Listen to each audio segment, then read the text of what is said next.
శ్రీమాత్రే నమ. జయ గురు దత్తాత్రేయ నమ.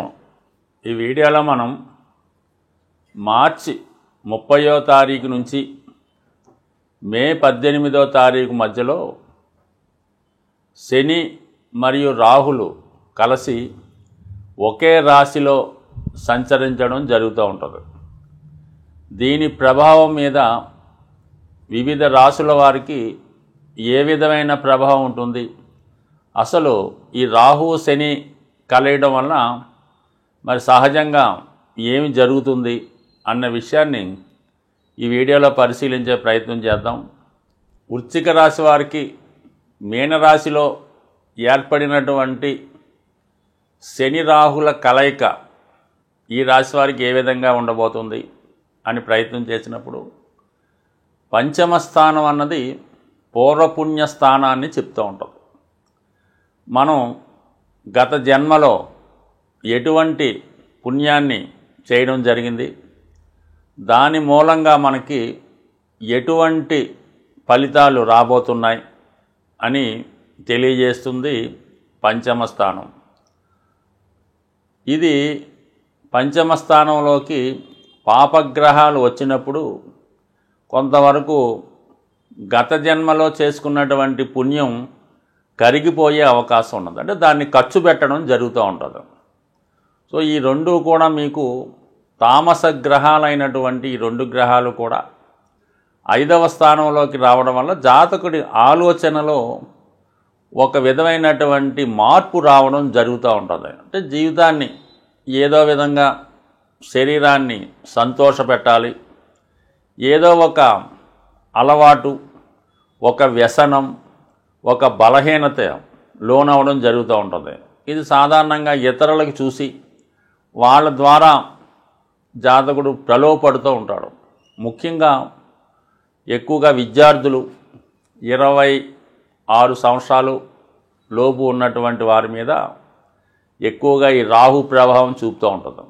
అంటే ఈ సమయంలో వారి ఆలోచన, వారు ఏదైనా సరదా సంతోషం తీర్చుకునే ఆలోచనలో తగినటువంటి ధనం వారి దగ్గర ఉండదు. కామన్గా నిరుద్యోగులు గాను స్టూడెంట్స్ గాను ఉంటారు కాబట్టి మరి ఇటువంటి అవసరాలకు వారు ధనాన్ని ఇంట్లో కూడా అడగలేరు. కాబట్టి ఉన్నటువంటి ఏకైక మార్గం easy money, online games, bettings, వాటి ద్వారా ధన సంపాదన చేయడానికి ఆలోచన. టెక్నాలజీ కూడా పెరిగింది కాబట్టి, రాహు కూడా దానికి కారణం కాబట్టి ముందుగా వాళ్ళు ఏదైనా ఒక బెట్టింగ్ యాప్ ద్వారా మరి ధనాన్ని 1-2 సార్లు సంపాదించిన దాని తర్వాత చాలా వరకు ఈ లోన్ యాప్లు, ఈ బెట్టింగ్ యాప్లు దాని ద్వారా ఎక్కువగా పతనం అవడం జరుగుతూ ఉంటుంది. అలాగే కొంతమంది తల్లిదండ్రులకు తెలియకుండా ఇంట్లో ధనాన్ని తస్కరించడం, విలువైన వస్తువులు, బ్యాంక్ కార్డ్ నెంబర్ తెలుసుకొని తస్కరించడం జరుగుతూ ఉంటుంది. మరి కొంతమందికి పేరెంట్సే ఇద్దరు మంచి పొజిషన్లో ఉండడం వలన ఏ డెబిట్ కార్డో క్రెడిట్ కార్డో పిల్లవాడికి ఇవ్వడం వల్ల దాన్ని ఎంజాయ్గా వాడుతూ ఉంటాడు. ఈలోగా వాళ్ళకి సంపద ఎక్కువగా ఉంటుంది కాబట్టి పెద్దగా దాన్ని పరిశీలించడం. బట్ ఏదైనా ఏదో ఒక వ్యసనం వల్ల జీవితంలో విలువైనది పోగొట్టుకునే అవకాశం ఉంది. అయితే కొంతమందికి ఉద్యోగరీత్యా కూడా ప్రాబ్లం వస్తుంది. ఎందుకంటే పంచమ స్థానంలో పాపగ్రహాలు దశమానికి అష్టమం అవటం వల్ల ఏదో ఒక బ్లేమ్ వల్ల, పొరపాటు వల్ల ఉద్యోగం పోగొట్టుకోవడం కానీ, ఉద్యోగంలో మార్పు కానీ వచ్చే అవకాశం ఉన్నది. కాబట్టి ఉద్యోగ సంబంధించిలో జాగ్రత్తగా ఉండాలి, తీసుకునే నిర్ణయాలు జాగ్రత్తగా తీసుకోవాలి. ముఖ్యంగా లవ్ అఫైర్స్లో ఉన్నవాళ్ళు మరి ఈ ప్రేమికుల మధ్య లవ్ బ్రేకప్, ఫెయిల్యూర్స్ జరిగే అవకాశం ఉన్నది. ఇవన్నీ కూడా నెగిటివ్గా ఉన్నప్పుడు కూడా, జాతకుడికి బాధ కలిగినప్పుడు కూడా కంపల్సరిగా ఈ రాహు ఏదైనా ఒక భావంలోకి ఉన్నప్పుడు కంపల్సరిగా దాని ఫలితాన్ని ఎంతో కొంత ఇచ్చి తీరుతాడు. దానివల్ల సాధారణంగా ఇటువంటి బలహీనతలకు పోకుండా జాగ్రత్తగా ఉండండి. ఉద్యోగస్తులు ఉద్యోగ విషయాల్లో ఏమాత్రం ప్రయోగాలు చేయకుండా శ్రద్ధగా ఉద్యోగం చేసుకోవాల్సి ఉంటుంది. ప్రేమికులు ఎటువంటి అపోహలు రాకుండా ఒకరికొకరు అండర్స్టాండింగ్ చేసుకుంటూ, అంటే ప్రేమ బ్రేకప్ కూడా ఇదే కారణం. అప్పులు కానీ వ్యసనాలు కానీ వేరే వాళ్ళ జీవితంలో ఎంటర్ అవ్వడం కూడా కారణం అవుతుంటుంది. కాబట్టి మూడో వ్యక్తికి తావివ్వకుండా జాగ్రత్తగా కాపాడుకోవాల్సి ఉంటుంది. ఇక షేర్ మార్కెట్లో ఇన్వెస్ట్మెంట్ చేస్తున్న వాళ్ళు, పగటి కళలు కంటున్నవారు కూడా ఈ విషయంలో కంపల్సరిగా మీ ఊహలు తారుమారై మొత్తం బడ్జెట్ తారుమారయ్యే అవకాశం ఉంది. కాబట్టి జాగ్రత్తగా వ్యవహరించవలసింది. ఎక్కువగా ఈ కాంబినేషన్ ఎవరికైతే జన్మజాతకంలో కూడా ఉంటుందో వాళ్ళు కేవలం ఏ పని చేయకుండా మరి పెళ్ళైనంత వరకు పెళ్ళైనంత వరకు తల్లిదండ్రుల్ని ఇబ్బంది పెట్టడం, వాళ్ళ దగ్గర డబ్బు తీసుకోవడం, ఖర్చు పెట్టడం, వ్యసనాలకు అలవాటు పడడం జరుగుతూ ఉంటుంది. అయితే వీడు బాధపడలేక ఆ తల్లిదండ్రులు ఏదో ఒక పెళ్లి సంబంధం చూసి ఇంకొక ఆమెకి కట్టబెడతారు. దాని తర్వాత వాడు భార్య సంపాదన మీద, అత్తగారి మీద ఆధారపడి కొంతకాలం పాటు భార్య జీవితం మీద, జీవనం మీద ఆధారపడి ఉంటాడు. అంతవరకు ఏం చెప్తాడంటే పలానా వాడు అబ్బాయిని అంటాడు, దాని తర్వాత పలానా ఆమె భర్తను అంటాడు. కొంతకాలం పోయి పిల్లలు పుట్టాక వాళ్ళకి ఏ ఉద్యోగాలు వస్తే వాళ్ళ మీద ఆధారపడుతుంటాడు. ఈ పెద్దరికం చెలాయిస్తూ ఏ పని చేయకుండా వ్యసనాలు పాలవుతూ డాబుగా దర్జాగా బతికే వాళ్ళకి కూడా వారి జాతకంలో ఈ శని రాహుల కాంబినేషను ఇటువంటి స్థానాల్లో ఉండడం వల్ల మరి వారి అదృష్టం ఏంటంటే వీళ్ళకి అందరూ కూడా బాగానే చూస్తుంటారు, కానీ ఇతరులు మాత్రం అసహించుకుంటూ ఉంటారు. ఇది ఈ విధంగా జరగకుండా ఉండాలంటే ఇప్పుడు మనం చెప్పబోయే పరిహారాన్ని జాగ్రత్తగా పాటించి ముందు స్వతంత్రంగా బతకడం, అంటే వాడికి వాడు బతికే విధానం నేర్చుకుంటే తర్వాత వాడు కుటుంబాన్ని, ప్రపంచాన్ని కూడా పోషించే స్థాయికి రావడం జరుగుతుంది.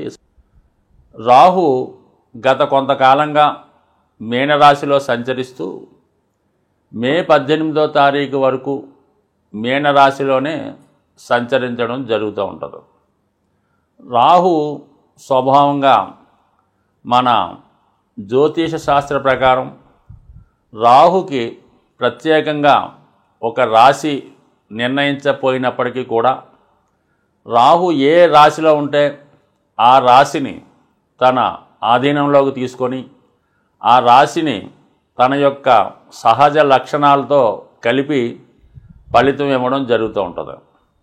అయితే తర్వాత పరిశోధనలో రాహుకి కుంభరాశి స్వక్షేత్రంగా నిర్ణయించడం జరిగింది. అంటే కుంభరాశిలో శని భగవానుడితో పాటు రాహు కూడా అదే రాశి పైన ఆధిపత్యం వహించడం జరుగుతూ ఉంటుంది. అలాగే ఉచ్చ రాశులుగా మరి వృషభ రాశి కొంతమంది ప్రకారం, మిథున రాశి కొంతమంది ప్రకారం నిర్ణయించడం జరుగుతుంది.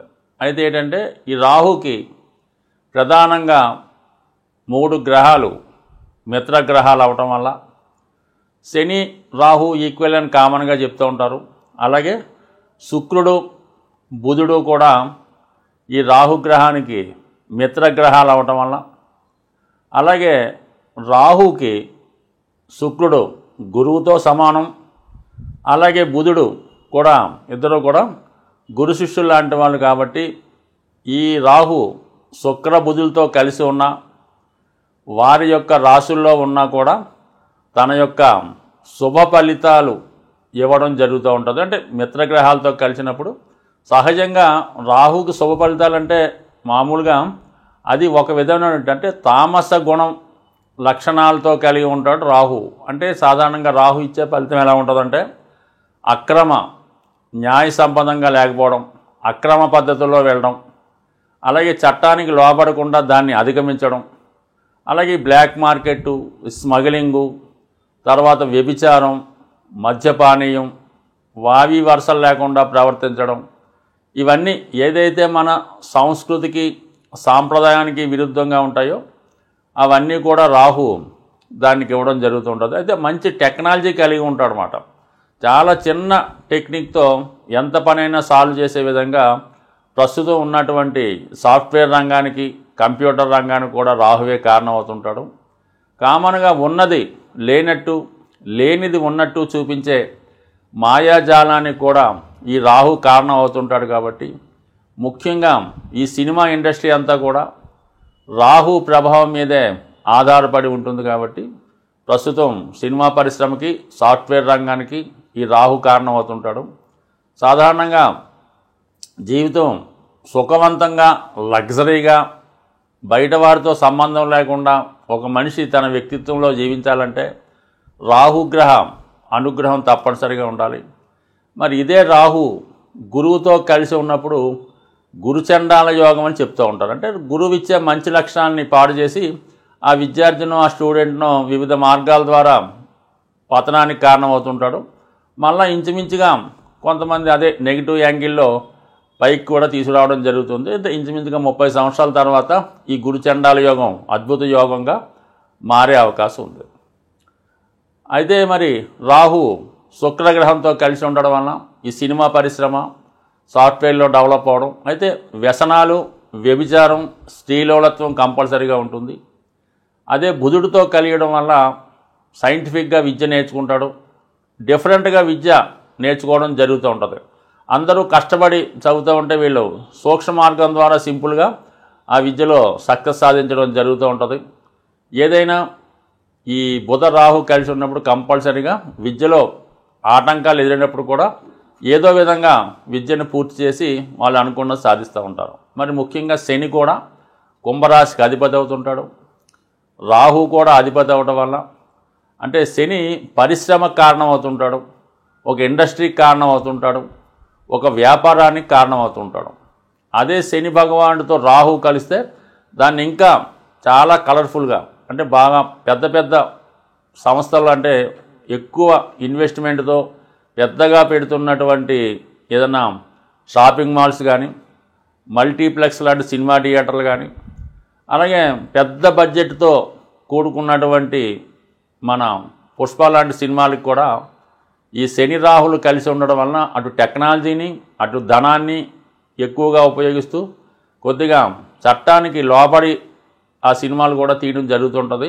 మొత్తం మీద ఏంటంటే హై బడ్జెట్ చిత్రాలకి, పెద్ద పెద్ద పరిశ్రమలకి, అలాగే సాఫ్ట్వేర్ రంగంలో బాగా ఇంప్రూవ్మెంట్కి, అలాగే కష్టపడకుండా కొద్దిపాటి శ్రమతో నెలకి 10 లక్షలు 20 లక్షలు సంపాదించినటువంటి ఉద్యోగస్తులకు కూడా రాహు కారణం అవుతుంటాడు. శని రాహులు మిత్రగ్రహాలు అవటం వల్ల రెండూ కూడా కుంభరాశి ఆధిపత్యం వహిస్తూ వాటికి ధనస్థానం అయినటువంటి మన మీనరాశిలో కలిసి ఉండడం అన్నది ఇది కొత్తగా ఇండస్ట్రీ స్థాపించాలన్నా తనను తాను ఇంప్రూవ్మెంట్ చేసుకుంటూ తన టాలెంట్ను రుజువు చేసుకొని ఎక్కువ ఫైనాన్స్ సౌకర్యంతో ఏదైనా ఒక పరిశ్రమ స్థాపించాలనుకున్న వాళ్ళకి, వ్యాపారం చేద్దామనుకున్న వాళ్ళకి, ఒక సినిమా తీద్దామనుకున్న వాళ్ళకి అంటే ఒక ధైర్యంతో కోటాను కోట్లు ఇన్వెస్ట్ చేసే పరిశ్రమలకి, వ్యాపారానికి కూడా ఈ 2 గ్రహాలు కారణం అవుతున్నాయి. కాబట్టి మరి ఈ రాబోయే మార్చి 30వ తారీఖు నుంచి మే 18 మధ్యలో ఈ 2 గ్రహాలు కలిసి మీనరాశిలో ఉండగా మిగతా రాశుల వారికి ఎటువంటి ఫలితాలు ఇవ్వబోతున్నాయి అన్న విషయాన్ని తెలుసుకుంటూ చివరిగా మరి దీనికి పరిహారం ఏమైనా ఉంటుందా, ఏ విధమైన రెమెడీ చేసుకుంటే మనకి ఈ 2 గ్రహాలు యోగిస్తాయి అన్న విషయాన్ని తెలుసుకొని ఈ శని రాహు గ్రహాల కలయిక కొంతమందికి మంచిగాను కొంతమందికి చెడుగాను, చెడుని కూడా మంచిగా మార్చుకునే విధంగా కూడా ఈ రాహు సహకరిస్తూ ఉంటాడు. అయితే ఈ శని రాహులకి పరిహారం ద్వారా వారిని పాజిటివ్గా మార్చుకోవడానికి సులభమైనటువంటి మార్గాన్ని మనకి ఈ శాస్త్రాన్ని అందించినటువంటి పెద్దలు ఒక హింట్ ద్వారా చెప్పడం జరిగింది. అసలు జ్యోతిష్ శాస్త్రం అంతా కూడా రహస్యమైనది. అది వారిలో ఉన్నటువంటి సూక్ష్మాన్ని గ్రహించడమే జ్యోతిష శాస్త్రవేత్తలుగా వారి యొక్క నిజమైనటువంటి కృషిగా మనం చెప్పచ్చు. రాహువు అంటే కేవలం తల భాగమే కాబట్టి అధికమైనటువంటి ఆశల్ని కలిగి ఉండడం జరుగుతూ ఉంటుంది. శని భగవానుడు ఏంటంటే ఒక క్రమశిక్షణతో కూడుకున్నటువంటి గ్రహం, బాగా డిసిప్లిన్గా ఉంటూ నేర్చుకునే గ్రహం కాబట్టి ముఖ్యంగా ఈ శని రాహులకి ఈ మనం పురాణాలు పరిశీలించినప్పుడు ఎక్కువగా ఆంజనేయ స్వామిని కనెక్ట్ చేయడం జరుగుతూ ఉంటుంది. అంటే ఎవరికి ఎప్పుడు ఏ ఆపద వచ్చినా కూడా ఆంజనేయ స్వామి వచ్చి దాన్ని రక్షించి మళ్ళా ఆయన అక్కడితో ఆయన పోర్షన్ కంప్లీట్ అవ్వడం జరుగుతూ ఉంటుంది. సో ఈ సమయంలో మీరు ఈ హనుమాన్ని ఆరాధించడం వల్ల, అంటే హనుమాన్కి అందుకనే చాలా భారీ విగ్రహాలు పెడుతూ ఉంటారు అన్నమాట. 40 అడుగులు 100 అడుగులు కూడా పెడుతూ ఉంటారు భారీగా. అది రాహు ప్రభావం వల్ల. రాహు ఏంటంటే ఉన్నదాన్ని పెద్దగా చేస్తుంటాడు. ఆంజనేయ స్వామి కూడా ఎప్పుడు చిన్నగానే ఉంటాడు. అవసరమైతే విశ్వరూపంగా పెద్దగా తన యొక్క ఒక విధంగా వాయునందనుడు. ఈ వాయుగ్రహాలు ఈ శని రాహులు కూడా అలాగే ఎక్స్పాండ్ చేసే గుణం రాహుకు ఉంటుంది. ఆంజనేయ స్వామి కూడా తను అవసరమైనప్పుడు మొత్తం ఎంతకన్నా ఎక్స్పాండ్ అవ్వగలుగుతాడు. అలాగే చిన్నగా దూరి కేవలం లంకిని నోట్లో దూరి మళ్ళీ బయటకు వచ్చేస్తూ ఉంటాడు. కాబట్టి ఇవన్నీ రాహు మాయ అంతా కూడా ఆంజనేయ స్వామి దగ్గర ఉంది. మరి శని యొక్క క్రమశిక్షణ అంతా కూడా సేవకా లక్షణాలన్నీ కూడా ఆంజనేయ స్వామి దగ్గర ఉన్నాయి. కాబట్టి ఈ సమయంలో మీరు ఆంజనేయ స్వామిని మరి తమలపాకులతో పూజించవలసి ఉంటుంది. అంటే తమలపాకులండి 100, 41 రూపాయి కూడా అవన్నీ పక్కన పెట్టండి. ఒక బుట్ట తమలపాకులు ఎంత అయితే అంత తీసుకొని ఆ బుట్ట తమలపాకులతో స్వామికి విపరీతంగా అర్చన చేయిస్తారో, మాల వేస్తారో, మొత్తం మీద ఒక బుట్ట తమలపాకులతో అర్చన చేయించడం. మరి రాహుకి మినువులు కారణం కాబట్టి వడమాల, అంటే మినువులతో చేసినటువంటి వడమాల ఒకటి తయారు చేసి, అంటే మామూలుగా ఒక 108 కాకుండా ఒక 1008 వచ్చేలాగా విశేషంగా వడమాల తయారు చేయించి స్వామికి అలంకరించి ఇవన్నీ కూడా గుడిలో పంచిపెట్టడం వల్ల నిరంతరం హనుమాన్ పూజ చేసుకోవడం, హరినామ స్మరణ చేసుకోవడం, ఇవన్నిటితో పాటుగా ఆ జగజ్జనని అమ్మవారు అంటే దశమహావిద్యలు వారి జోలికి ఏమీ వెళ్లకుండా కేవలం కనకదుర్గ అమ్మవారు, అంటే ఎవరినైతే రాక్షస సంహారం జరిగిందో ఈ చండీ హోమంలో ఈ అమ్మవారి యొక్క విశేషంగా చెప్పడం జరుగుతుంటుంది. ఇంకా విపరీతమైన ఇబ్బందుల్లో ఉన్నవాళ్ళు ఈ చండీ హోమం పాల్గొనడం వల్ల, చేయించడం వల్ల, శ్రద్ధగా ఆ చండీ హోమాన్ని వీక్షించడం వల్ల ఏదైనా ఒక పుణ్యక్షేత్రంలో జరిగినటువంటి చండీ హోమానికి ఎక్కువ విలువ ఉంటుంది. అలాగే ఏదైనా ఒక పవిత్ర దేవాలయంలోనో ఒక గోశాలలోనో చేస్తున్న దానికి ఎక్కువ విలువ ఉంటుంది. మరి కొంతమంది అవకాశం ఉన్నవాళ్ళు దాన్ని భరించగలిగే శక్తి ఉన్నవాళ్ళు, అంటే పూర్తిగా ఉంటేనే మీరు ఈ చండీ హోమాన్ని మీ యొక్క గృహంలో చేయించుకునే ప్రయత్నం చేయండి. దానికి తగు విధంగా, అంటే చండీ హోమం మీ ఇంట్లో చేస్తున్నారంటే అదేదో తూతు మంత్రం అని మాత్రం మీరు అనుకోవద్దు. సమస్త దేవతలు మీ గృహాన్ని విచ్చేయడం జరుగుతూ ఉంటుంది. మరి ఆ వచ్చినటువంటి దేవతలకి మరి ఆ హోమంలో అన్నీ సరిగ్గా సమర్పించవలసి ఉంటుంది. చేస్తున్నటువంటి హోమాన్ని చేసినటువంటి అధికారులు కూడా కరెక్ట్గా దాన్ని నిర్వహించవలసి ఉంటుంది. కాబట్టి బాగా సౌకర్యాలు ఉంటూ పెద్దగా మనం చేయించగలం అంటేనే చేయించుకోండి. లేని పక్షంలో ఏదైనా దేవాలయంలో చేస్తుంటే అందులో మీరు పార్టిసిపేట్ చేసుకోండి. ఈ విధంగా చేసుకొని ఎక్కువ సమస్యలు ఉన్నవారు మామూలుగా నిరంతరం ఆంజనేయ స్వామిని పూజించుకుంటూ అప్పుడప్పుడు తమలపాకులతోనూ వడమాలతో పూజ చేయించుకుంటూ చక్కగా మీరు ఈ రాబోయే ఈ 50 రోజుల్లో ఏదో ఒక రోజు చేసుకొని చాలు. అవకాశం ఉన్నవాళ్ళు కంపల్సరిగా ఆ ఫలితం మీకు నిరంతరం, అంటే రాహువు అనుగ్రహం ఇచ్చేటంటే చాలా సూక్ష్మంగా చాలా తొందరగా ఎక్కడికో తీసుకెళ్ళడం జరుగుతూ ఉంటుంది. అదే ఆగ్రహించాడు, కోపగించాడంటే మనిషికి చాలా చెడ్డ పేరు వస్తుంది. పూర్వకాలంలో ఉన్నటువంటి భయంకరమైన వ్యాధులకు కూడా రాహువే కారణమవుతుంటాడు. అలాగే అవమానం ద్వారా ఏదైనా జైలు శిక్ష అనుభవించడానికి కూడా ఈ రాహువే కారణమవుతుంటాడు. కాబట్టి మరి ఏదైనా ఈ అమ్మవారిని ప్రసన్నం చేసుకోవడం, ఆంజనేయ స్వామి వారిని పూజించుకోవడం, ఈ రెండు చేసే ముందు విఘ్నేశ్వరుని ప్రార్థించుకోవడం ద్వారా కేతుగ్రహ అనుగ్రహం కూడా మీకు రావడం వల్ల సంపూర్ణంగా మరి ఈ బలాన్ని, అంటే ఈ రాహుకేతువుల యొక్క శక్తిని మీరు పాజిటివ్గా ఉపయోగించుకుంటారని ఆశిస్తూ స్వస్తి.